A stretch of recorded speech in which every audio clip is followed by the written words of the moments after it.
Now, how many insects are there on the planet Earth? Do you care? Does it matter?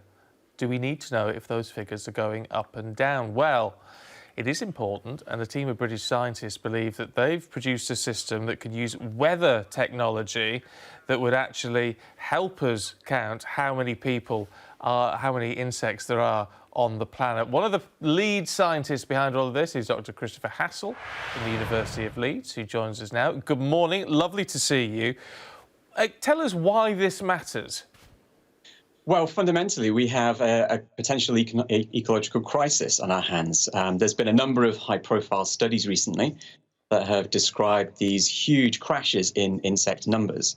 Now, it might seem like there's plenty of bugs around when you're trying to enjoy your picnic, but unfortunately, those numbers are substantially lower, 70, 80, 90% lower than they were even a century ago.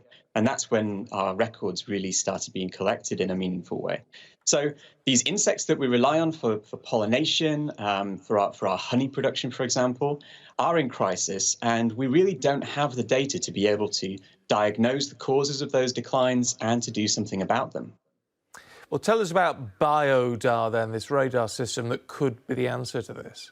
Yeah, so this is a really exciting project that we've just started up between the University of Leeds and the University of Exeter, among other partners.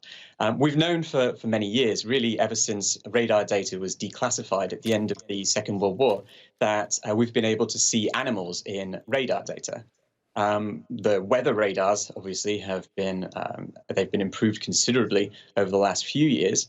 And with that improvement in weather radar technology, you can also see the animals in radar a lot better as well. Now, we believe that that could be an absolute treasure trove of information, if only we could unlock it. So our project, BioDAR, is designed to try to delve into those data and find out just how many different types of insect we can detect using them, and what sort of scale we can work at. Because the weather radars, obviously, as you'll have seen from weather forecasts on television, they cover the whole of the UK. But similar radar operate across the US, across Australia and South Africa. And so there's the potential through our project to develop something that's really has global application to understanding insect conservation and their declines. I mean, it's fascinating. It's absolutely fascinating to think that this can be done. I mean, clearly you can't detect individual insects. Surely that isn't possible. How big a group or swarm does there have to be before you can detect them?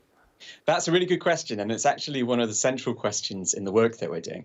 So just like the weather scientists and the radar scientists who study what they call hydrometeors, so that's water-related particles in the atmosphere, they never see individual raindrops. What they're looking for is clouds of rain that's falling at the same time in the same space. And we'll be looking for something similar.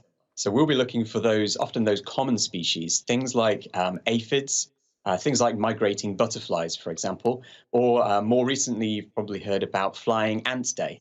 Now, we know for a fact that when the ants emerge in that kind of number, we can pick those up on radar. So we have pretty good confidence that we're going to be able to see something really interesting.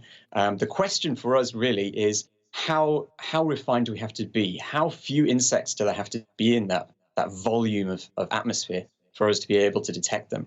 And there's a set of different techniques that we're using to explore that. So we're using some modeling in collaboration with the Natural History Museum to create 3D models of insects, and to use a type of statistical modeling to look at what a radar might see if that kind of insect in different numbers flew into the radar beam. But then we're going to be going out into the field and doing some really exciting sampling using something called a helicite, which is like a tethered balloon that's modified to give it more lift. We'll be attaching nets at different heights and catching insects at those different heights, and trying to relate that back to what we see in the radar data. So we've got lots of different methods that we're trying to use, trying to bring together. It's a big collaboration, exciting collaboration between biologists and radar scientists to try to unpick this really interesting question. Do you know what? It sounds absolutely brilliant, and what excites me all the more is to see the excitement on your face about this. What a brilliant British scientist way forward in all this. I love it. Thank you very much indeed, Christopher. Good to talk to you. Welcome. Thank you.